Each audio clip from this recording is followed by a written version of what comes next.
como no nos interesa mucho realmente el aparato experimental ni nada por el estilo, vamos a llamar a estos aparatos de Stern-Gerlach, se llama. Simplemente les vamos a poner una cajita, ¿sí? Y vamos a decir, por ejemplo, este va a ser un aparato de Stern-Gerlach que mide el spin en la dirección Z. Porque el spin se puede medir una componente a la vez, ¿no? El spin es un vector, ¿no?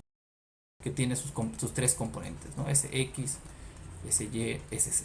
Entonces vamos a medir cada uno a la vez. Más adelante vamos a ver qué pasa cuando intentas medir dos, ¿no? Entonces por ahora solo vamos a medir el Z. Vamos a tener una máquina que mide el Z. Entonces, ¿qué es esta máquina? Bueno, esta máquina nosotros le insertamos electrones y sabemos, ¿no? Porque nos han dicho experimentalmente, podemos tener electrones, tienen spin Z más h barra medios, y o si no pueden tener spin Z menos h barra medios. Ahora, si acá entra el 100%, entonces acá va a salir la mitad con h barra medios y la mitad con menos h barra medios, ¿no? ¿Por qué mitad mitad? O sea, nuestros electrones iniciales están mezclados, están así aleatoriamente, ¿no? No se orientan en una dirección en particular, entonces es de esperarse que salgan 50-50, ¿no? En la mecánica cuántica nosotros vamos a modelar los objetos mediante estados. Entonces vamos a decir que el electrón está en un cierto estado, que lo vamos a denotar con lo que se llama un ket. Luego vamos a introducir lo que son los bras y los brackets. Esta es una notación gracias a Dirac. Entonces vamos a decir una partícula que nosotros medimos que su spin en el eje Z es más h barra medios, vamos a decir que está en el estado más Z. Ahora, si el spin es menos h barra medios, es menos Z. Fíjense que estos estados tienen algo muy interesante, ¿no? Porque si un electrón está con el spin más Z, no puede estar con el spin menos Z, ¿no? O bien su spin está para arriba o bien está para abajo, ¿sí? No existe algo como que está en el medio. Y eso nos damos cuenta cuando medimos. Usualmente cuando se habla de superposición, ¿no? Que luego vamos a ver, te dicen, no, es que está en los dos al mismo tiempo. Y eso es, en el mejor de los casos, no sabemos. Y en el peor de los casos es mentira. Porque lo que tú mides es o bien arriba o bien abajo. Entonces no hay que confundir lo que se mide con el estado en el que está la partícula, ¿no? En el estado sí luego vamos a ver que puede estar en una superposición de ambos, pero lo que tú mides es siempre o arriba o abajo. Entonces el libro hace una serie de experimentos, ¿no? Si tú quieres saber lo que te da el experimento, tendrías que ir a un laboratorio y hacerlo, ¿no? Un proyecto interesante sería buscar una forma de hacerlo de manera casera, por así decirlo, ¿no? O con tecnología o con baja tecnología, ¿no? Entonces este es nuestro setup básico para hacer nuestros experimentos. Okay, el experimento 1 es el siguiente. Tenemos nuestra maquinita, vamos a agarrar y lo que nos sale de uno de los extremos lo vamos a pasar por la misma máquina, ¿no? O sea, los electrones que salen, por ejemplo, por arriba, ¿qué pasa si yo los vuelvo a pasar por otra máquina, ¿no? O sea, ¿qué obtengo? Entonces, el de abajo lo vamos a ignorar. Digamos, este es el experimento tal vez más intuitivo, o bueno, este y el que sigue es el más intuitivo. Porque claro, si tú dices, ok, yo estoy metiendo los electrones, salen con spin más h barra medios, entonces si los vuelvo a meter a la máquina, es de esperarse que vuelvan a salir con el spin más un medio, ¿no? Después de todo, yo ya sabía que tenían spin un medio, si vuelvo a medir su spin, entonces va a salir con spin un medio. Y eso es exactamente lo que pasa. Nuevamente, todos los electrones que salen tienen spin un medio. Nos dice algo importante, ¿no? De que si yo mido una variable y determino que el electrón está en un cierto estado, porque acá yo digo, ok, acá está en el estado más Z. O sea, por ejemplo, lo meto a la máquina. Entonces yo lo vuelvo a pasar por la máquina y me encuentro con que sigue en el estado más Z. Otro mito de la mecánica cuántica es que tú no puedes predecir o no puedes medir con exactitud un estado, lo cual no es siempre verdadero, ¿no? Porque si tú agarras y mides el spin y dices, ok, está para arriba en el eje Z, ¿no? Y luego tú vuelves a medir el spin en el eje Z, entonces te das cuenta de que sigue para arriba. Cuando tú mides un observable y determinas que la partícula está en cierto estado, tú vuelves a medir ese observable, te vas a dar cuenta que la partícula está en ese mismo estado. Hay una especie de determinismo en ciertos casos, ¿no? Luego vamos a formalizar esto un poco más. Digamos, si mi 100% entra con spin para arriba, mi 100% sale con spin para arriba. O sea, todas mis partículas que entran con spin para arriba salen con spin para arriba. Entonces vamos a hacer ahora el experimento 2.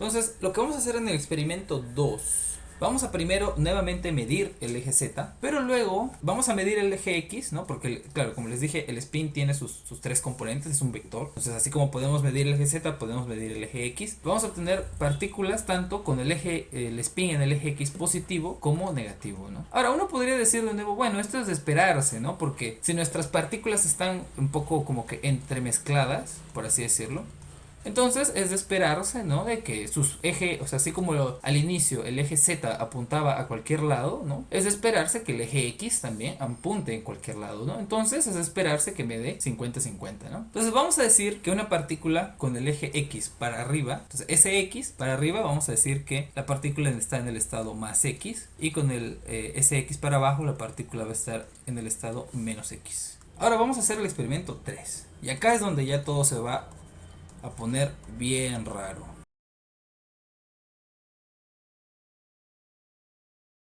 El inicio es exactamente el mismo. Vamos a medir el eje Z, el eje X. Entonces medimos el eje Z y nos quedamos solo con el positivo. Luego vamos a medir el eje X y nos vamos a quedar también solo con el positivo. Con el negativo pasa lo mismo, así que no tienen que preocuparse mucho por eso. ¿Qué vamos a hacer? Vamos a volver a medir el eje Z.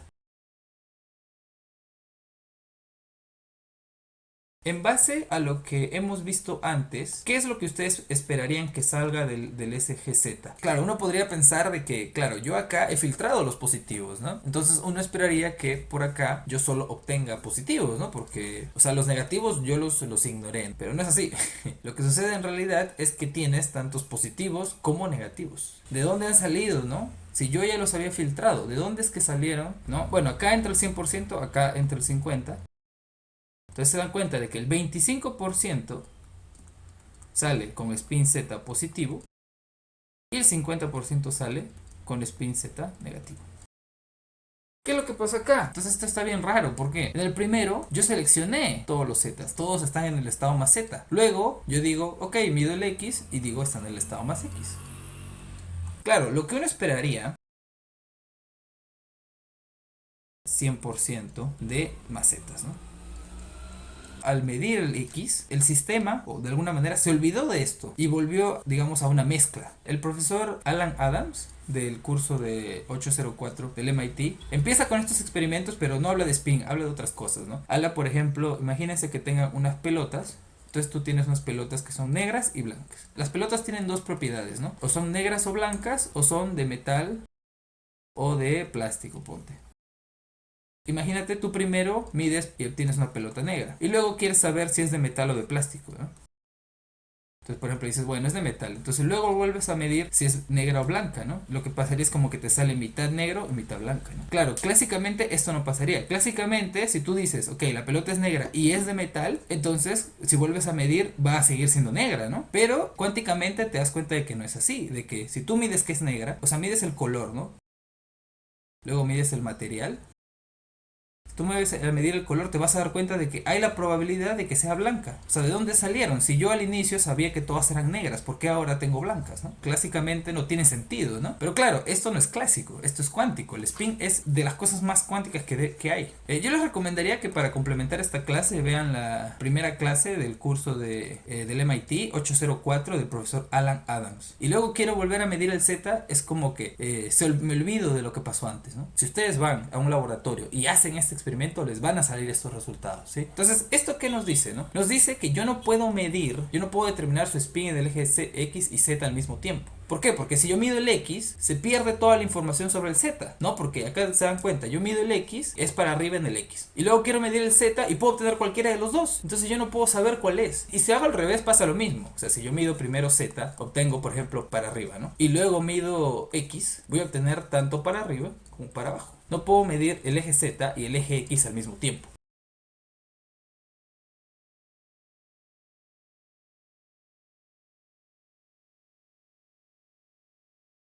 Entonces, ¿qué significa esto? Entonces decimos que SZ y SX son observables o magnitudes también. Observables es aquello que podemos medir.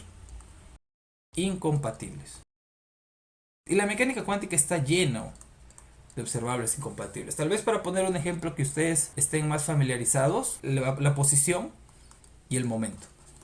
estos también son incompatibles, ¿sí? Y de ahí es donde sale el principio de incertidumbre de Heisenberg, porque yo no puedo determinar al mismo tiempo la posición y el momento, ¿no? Porque si yo mido posición, puedo obtener cualquier valor de momento, y si mido momento, puedo obtener cualquier posición. De igual manera, si yo mido Sx, puedo obtener cualquier Sz. Con cierta probabilidad, obviamente, eso depende del estado, eso ya lo vamos a ver un poco más adelante. Y hay que entender de que la mecánica cuántica, pero es una teoría probabilística, entonces realmente lo que te interesa no es lo que hace un solo electrón. Claro, un solo electrón que entra al Sx te sale para arriba, al Z, perdón, luego pones el X, te sale para arriba, y luego pones el Z y otra vez te sale para arriba. Entonces tú puedes decir, oye, pero entonces toda esa cosa extraña que tú me estás diciendo, ¿dónde está, no? Ah, pero eso es porque tú has hecho un solo electrón. ¿Qué pasa si es otro? Te puede salir, ok, para arriba, pero ahora te vas a dar cuenta de que te sale también para abajo. Y si tú empiezas a mandar un montón de electrones, porque de nuevo, esto es una teoría probabilística, vas a obtener que la mitad se van para arriba y la mitad se van para abajo. Tampoco, esto no lo asuman como una regla general, ¿sí? Acá lo que estamos estudiando es el spin, porque sí hay cantidades, y luego vamos a ver, que se pueden medir simultáneamente. Entonces, el último experimento que habla el libro, bueno, lo ideó Feynman,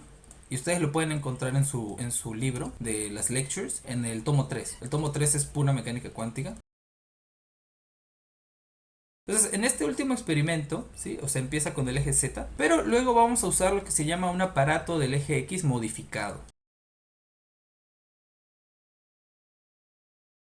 Entonces lo que va a hacer es separar el rayo en el eje X para arriba y para abajo. Lo va a separar, pero luego lo va a regresar, ¿no? De tal manera que lo que sale es igual a lo que entra. Entonces los va a volver a unir. Y por acá va a salir el rayo otra vez. Y vamos a volver a medir en el eje Z. Y acá interesantemente, sí pasa lo que uno esperaría. No, fíjense, estamos poniendo puro positivo. Entonces acá resulta que en este aparato modificado sí obtenemos también nuevamente todo positivo. ¿Qué es lo que pasa acá? ¿Por qué es que no pasa lo que pasa en el experimento anterior, ¿no? ¿Por qué acá yo obtengo 50-50 y por qué abajo obtengo 100%, ¿no? Lo que está pasando acá en realidad es que este es Stern-Gerlach modificado, separa los rayos porque hay un imán, pero yo en ningún momento estoy midiendo. O sea, yo no estoy determinando el valor del spin en el eje X acá.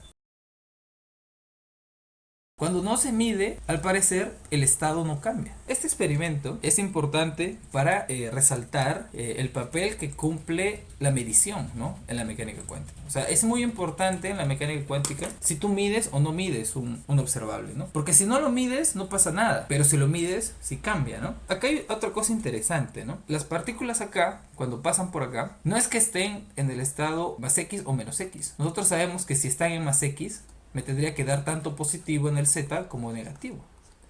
O sea, esta era una especie de combinación de ambos. De tal manera que cuando salen obtengo solo más Z. Entonces, de alguna manera me eliminan la probabilidad de obtener menos Z. Ya nos estamos dando cuenta de otra cosa, ¿no? De que al parecer el electrón debe estar en una especie de superposición de estados y esa superposición de estados interfieren entre sí, de tal manera que me eliminan una posibilidad. La mecánica cuántica es bien rara, es bien extraña, pero es muy lógica. Cuando lo vayamos desarrollando, ¿no? Y empezamos a formalizar todo matemáticamente, se van a dar cuenta de que todo tiene una lógica muy precisa. Y la mecánica cuántica también predice, ojo, solo que predice probabilidades. O sea, no te va a predecir, digamos, esta partícula va a tener spin positivo, ¿no? Y esta va a tener negativo. No, te predice, bueno, hay 50% de probabilidad de que tenga arriba y hay 50% de que tenga abajo, ¿no? Si ustedes han estudiado un poco de ondas, esto les va a recordar tal vez el fenómeno de interferencia, ¿no? Tienes dos ondas y estas se van a sumar. Entonces lo que tú tienes es zonas donde no hay onda y zonas donde la onda es máxima. Obviamente las partículas no pueden hacer esto, pero las ondas sí. Entonces acá también vemos un poco esta cuestión de lo que se suele decir la dualidad onda-partícula, ¿no? El electrón es una partícula, pero su comportamiento probabilístico es como el de una onda, ¿no? Claro, acá no podemos trabajar simplemente con probabilidades, ¿no? Entonces lo que vamos a hacer es introducir lo que se llama la amplitud de probabilidad.